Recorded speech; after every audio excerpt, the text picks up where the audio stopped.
तो देखा कि दूध मांगोगे तो खीर देंगे, कश्मीर मांगोगे तो चीर देंगे। अरे ये वाला टॉपिक है, चलो इसी तरह से करो।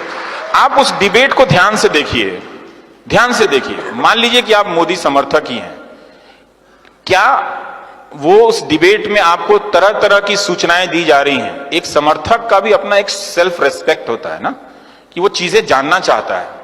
तो क्या वो मीडिया आपको ढंग से बता रहा है, आपका सेल्फ रेस्पेक्ट बढ़ा रहा है? वो दरअसल आपको इंसल्ट करता है रोज कि आप उनके वोटर हैं, आपको गलत बातें बताकर, झूठ बातें बताकर लाल रंग का टांग देगा। चिन्मयानंद स्वामी के खिलाफ कुछ होगा, सब साइलेंस में चले जाएंगे। आजम खान के यहां बकरी पे भी केस होगा, घंटों घंटों बहस होने लगेगी। तो वो आपको हमेशा एक अपने पड़ोस के मुसलमान को वो हमेशा दुश्मन के रूप में देखना सिखा रहा है। मैं साफ साफ कहता हूं, और इसको आप नोट कर लीजिए। और ये बात मैं लड़कियों से कहना चाहता हूं कि भाई देख लेना, जो लड़का किसी समाज से नफरत करता हो वो ना अच्छा पति बन सकता है, ना प्रेमी बन सकता है, ना भाई बन सकता है। देख लेना, ऐसे किसी लड़की से, आईटी सेल वाले से शादी मत कर लेना भाई, बता रहा हूं ध्यान से। पता चला कि दहेज तो नहीं देना चाहिए, मां बाप ने चोरी छुपे कुछ पैसा दिया, लाखों रुपए भी गए और मिल गया नफरत करने वाला, तो वो प्रेमी नहीं हो सकता है। मोहब्बत बहुत जरूरी है दोस्त, मिट्टी से भी और इंसान से भी। ऐसा नहीं हो सकता कि इंसान से मोहब्बत ना करो और कहो कि हम मिट्टी से मोहब्बत करते हैं। हम मिट्टी से मोहब्बत इसलिए करते हैं कि उस मिट्टी में बसने वाले इंसानों से भी मोहब्बत करते हैं। ये बात ध्यान रखिएगा।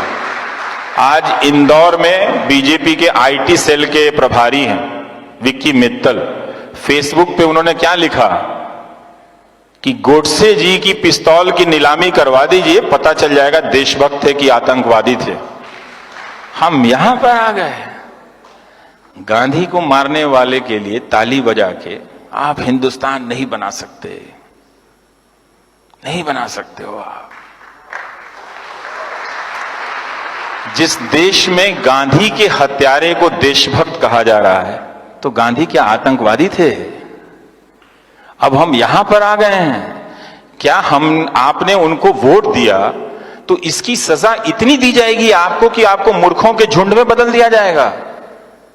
कि एक वोट देने के बदले, आप कितना प्यार करते हैं प्रधानमंत्री को, लेकिन उसके बदले में आपको उस झुंड में बदला जा रहा है कि आप गांधी के हत्यारे को गोडसे जी कहें।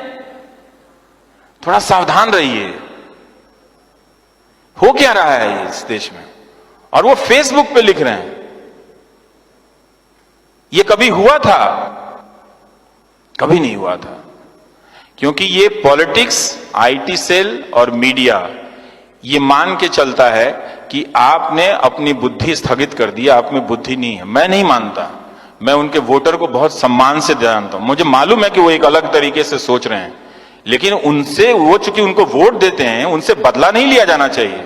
उनको सजा किस बात की दी जा रही है कि उनसे ये कहा जा रहा है, अब चूंकि तुम उनको वोट देते हो, तुम अब मुसलमानों से नफरत करने लगे हो, तो चलो अब गोडसे को भी गोडसे जी बोलो।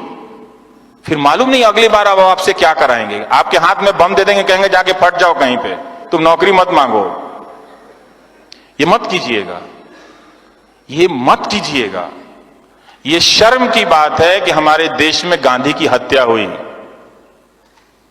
और ये उससे भी ज्यादा शर्म की बात है कि एक राजनीतिक दल का कार्यकर्ता फेसबुक पे लिख रहा है गोडसे जी कि पिस्तौल नीलामी कीजिए तो खरीदने वाले लोग आ जाएंगे और उसके 2 करोड़ दे के साबित हो जाएगा देशभक्त थे।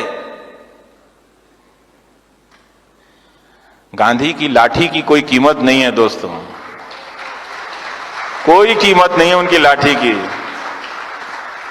उस लाठी को उन्होंने कभी किसी पे नहीं चलाई, तो ये मत होने देना। हालांकि अब देर हो चुकी है, अब तुम्हारे पास करने के लिए कुछ है नहीं, फिर भी बता रहा हूं कि आपको एक रोबोट में बदल दिया गया है, गलत सूचनाओं से भर के।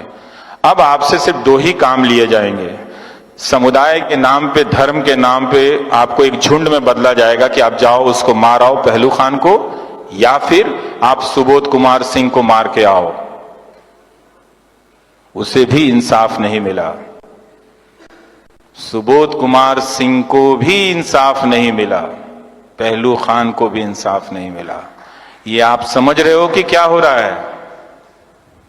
समझ रहे हैं इस बात को? अच्छे से समझिएगा, गुस्से में मत समझिएगा, कोई फायदा नहीं है दोस्तों। इसलिए आपका मीडिया जो है, मैं थोड़ा भटक के कह रहा हूं, कहना जरूरी है, फिर मौका नहीं मिलेगा आपसे। आपका मीडिया अब आपसे बदला ले रहा है। जब तक आप अपने आप को अलर्ट नहीं करेंगे, एक्टिव नहीं करेंगे, ये मैं क्यों कहता हूं कि आप इन अखबारों को पढ़ना बंद कर दीजिए, इन चैनलों को देखना बंद कर दीजिए और पैसा प्रधानमंत्री राहत कोष में दे दीजिए। ये मैं इसलिए इस उम्मीद में कहता हूं कि आप दबाव डालेंगे तभी मीडिया स्वतंत्र होगा, तभी मीडिया स्वतंत्र होगा। और एक बात जान लीजिएगा, मीडिया की स्वतंत्रता हम सिर्फ अपनी नौकरी के लिए नहीं कह रहे हैं, आपके लिए कह रहे हैं। जब मीडिया नहीं होगा, आप नहीं होंगे, क्योंकि आपकी आवाज नहीं होगी। आप 4 दिन के लिए अपने कमरे में बंद कर लो घर को, बोलो नहीं।